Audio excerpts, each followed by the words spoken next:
developing rules of process. And my methodology is then to understand from complexity theory how I can generate these rules. So, complex adaptive systems theory has many different sort of principles and sources, and I think that I'm starting to outline for myself what the different areas are where I can gain insight and who various authors are that I can gain insights from. So from network theory, Kaufman, Barabasi, Strogatz, they talk about things that can inform how we understand the spatial grid of the city. And I can go through the list, but you can see it, scan it, and I can come back to it in questions if you want, because I don't want to take all the time. Yeah, I have a question. Yeah. Getting back to your research premise, yeah. You said that complexity theory can provide you with a methodology. So how and what is that methodology? Yeah, okay. So I'll continue with this a little bit because I think that for me, first of all, understanding better how a complex system works gives me some general principles. And then I have to, you know what, I'll come to it in the last slide, although I'm still working through this too. Okay. Aren't you asking the result of her PhD already? Maybe.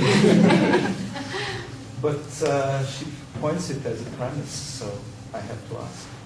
Well, I guess the premise for me is I'm going to come to this in a couple of slides, so Okay. I'll just keep going with this at the moment. In some of the competition work that I've done, I've been researching how can we understand things like nodes, connectivity, and resources. How could we translate these generalized principles for any network into specifically what that might mean in an urban context? So it's like this translation. I think I would like to jump in because Okay. this was my question actually, is how do you imagine, perhaps that's part of your PhD actually, how do you imagine you can translate,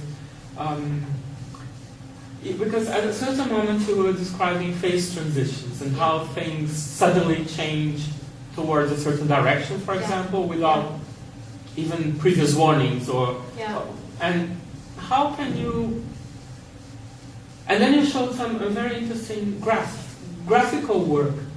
How do you think you can represent it or map it into a way that we can use it in designing, for example, or planning? In terms of what sort of product does the PhD wind up giving? Is that what you're asking? How do you imagine you could represent these things? Yeah. Materially, but you're talking about criteria. That's very clear and very useful already. Right. But but you're also talking about measuring and mapping things. Yes. And then how would you do that? Right. It's a great question. I think my advisors are also sort of wondering, so how are you going to do this? And I'm sort of trying to figure out for myself whether this is possible to do. I mean, for me, I have some concrete ways of thinking about it. So I think, okay, well, and again, with your question, can I move on a little bit more and then sort of come back if it hasn't been responded to a little bit in what I present? Because maybe some of it will get partially answered and then I can fill in the gaps a bit better. I don't think you have to. I mean, there's a PhD ahead of you, perhaps. Yeah. I mean, I've been trying to figure out what do resources mean in a city, right? And so then you can think of those as sort of being, well, what is the energy of the capital that's moving? Or maybe in a certain context, it's the people that are resources. If you want to create a lively public space, then the people become the resources that facilitate that in some way. So there are certain ways of drawing analogies between these things, and then how you actually create these analytical tools is still a little muddy for me. I've sort of been doing a lot of background research, and I maybe haven't gotten so far into figuring out exactly my strategies for that. I know that I've done some, again, competition work where I've tried, oh, this slide's so awful. I've done some competition work where I've tried to understand how a city might give feedback. So if you, as opposed to a master plan where you have very fixed outcomes, if you can employ very light tactics where you test an intervention very lightly on a site, but not commit to it, and then test it on another site, then you can enable feedback to occur and to tell you what is a good site to be doing this particular intervention in and what is not a good site. So I'm curious about if that can actually arise. And this slide might partially answer your question, and your question, I hope, a little bit. So if we understand something from complex systems about the nature of a network and what makes the network robust, then maybe it allows us to look at a network within the city fabric and say, okay, now knowing what I understand from the processes of complexity, I can see, I now have this new lens to see where the problem is with this network.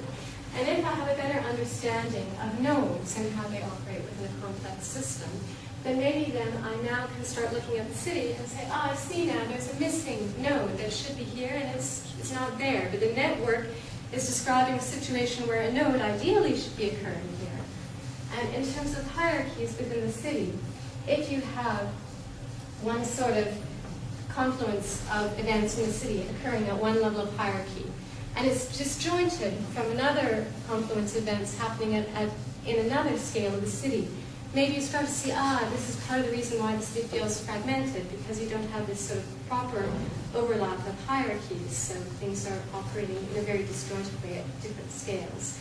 So I'm hoping that it provides some both analytical tools for a new way to then, when you're looking at the city, analyze it, and then to pinpoint where is it most effective to intervene in the system. Is it at the level of the nodes? Is it at the level of the connectivity? Is it at the level of how the information is flowing through the city? That you start to get some insights from this. And again, to try and answer your question, I met with Peter Dubois earlier in the week, and he has this system called frame pattern circuit. I don't know if everyone here is already familiar with it. Okay. Peter who? Peter Dubois? Peter Dubois. Peter Dubois. In Dutch we say Peter, that's why. Peter Dubois. So I think there's also, he is trying to draw from cognitive psychology as a methodology to understand how you move through the city and how you understand the city based on frame, pattern, and circuit. So, and he then develops mapping tools and analyzing problems in the city, in the built fabric. And I am interested in very similar kinds of studies, but I'm not drawing from cognitive psychology, I'm drawing from complexity theory to inform this research. But actually, when we were talking, I was thinking, it's kind of parallel, because what he's calling frame, I might call the connectivity, and what he's calling the pattern, I would call the nodes, and what he's calling circuit, I would call the information. So actually, it was sort of interesting to see this form of analysis, and if any of you are familiar with Peter's work, then it might help it. So does that help both of you a little bit? I'm happy to get input on this as well, because I'm trying to